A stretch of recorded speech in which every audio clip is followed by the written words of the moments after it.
What is up, YouTube? Dottz Gaming here, and welcome to a bonus video in my League of Legends beginner guide. So there was something in a topic that I don't think I gave enough attention, and I wanted to cover it in this bonus video, and that is the various buffs that are throughout a game of League of Legends and what they do. So the four buffs that I want to talk about the most is Baron buff, Rift Herald buff, Blue buff, and Red buff. So, and I'm also going to talk about the other jungle camp buffs. So, to start with the jungle camp buffs, if you have smite, if you're jungling, and you smite the big monster in certain jungle camps, you will gain bonuses from that. Now, if you hover your mouse over those specific big monsters, you'll see what bonus you get.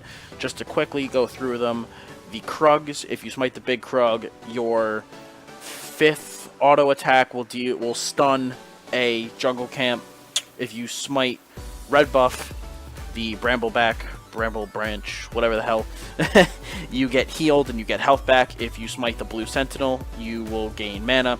If you smite Gromp, you will enemies who attack you will take a little bit of poison damage.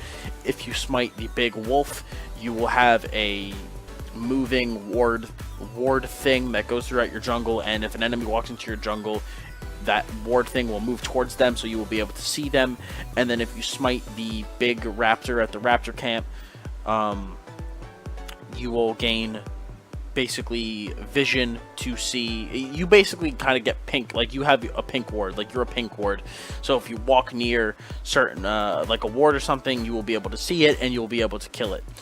So those are the different jungle camps, but moving into the big boys, the ones that we're talking about, we have Red buff. So the red Brambleback drops it. It's the Crest of Cinders. So basically your attacks, your physical attacks, mostly auto attacks, will apply a debuff that slows the target's movement speed by a certain percentage. It's halved for range people for 3 seconds, and then put a dot on them that deals damage. And you also get healed out of combat. If you are killed with this buff on you, it will transfer to your enemy. So that's Red buff. Blue buff is this unit regenerates 5 flat mana or energy and 1% of maximum mana or 0.5% of maximum energy per second, and has 10% cooldown reduction on their abilities, and also receives 15% bonus ability power. And just like Red buff, if you are killed, you lose this. And like I said, this is on the Blue Sentinel, you're a blue buff. The Glimpse of the Void is on the Rift Herald, which, remember, lasts only for the first 20 minutes of the game. Now, this buff lasts a really long time. It actually lasts for 20 minutes. Now, the bonuses that you get from this are 5% damage reduction when there's no other champions around you. Allied champions, that is. And then the main buff that you get is at 100 charges, because this thing kind of charges up. Your next basic attack will discharge all of the stacks of corruption and deal 15 to 270 magic damage based off your level. And then that is halved for ranged champions. So that is the buff that you get from the Rift Herald. And then Baron buff, one of the big ones, is that this unit has a favor of Baron Nashor and has all of the following bonuses: empowered recall, increased attack damage and ability power. Nearby allied minions are greatly enhanced. So actually the minions you go near also kind of benefit from your Baron buff and start to deal a significantly larger amount of damage and get increased range. Now, I know I've also mentioned dragon buffs in the past. I actually forgot to say this in the beginning. I'm also going to go over the dragon buffs. I've mentioned them in the past, but I will go more into them now. So I'll talk about first the Cloud Drake. So basically, when you kill the Cloud Drake, you gain that Stratus Walk, grants 25, 50, 75 movement speed out of combat. So when you kill your first air dragon, you get 25% movement speed out of combat. Then when you get the second one, if you kill a second Cloud Drake, you get 50, and if you kill a third, you get 75. The Infernal Drake will give you +8, +16, +24% increased attack damage and ability power. Again, that value increases per the number of that type of dragon you slay. The Earth Dragon will give you 10, 20, 30% additional damage as true damage to epic monsters and turrets, so like Baron or other dragons.